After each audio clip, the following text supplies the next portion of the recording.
এখানে আমরা একটা ডেপুটেশন দিচ্ছি আমরা জম্পুই জেলা সোশ্যাল ডেভেলপমেন্ট সোসাইটির পক্ষ থেকে।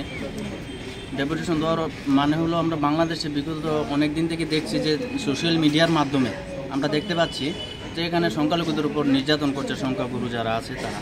তো আমরা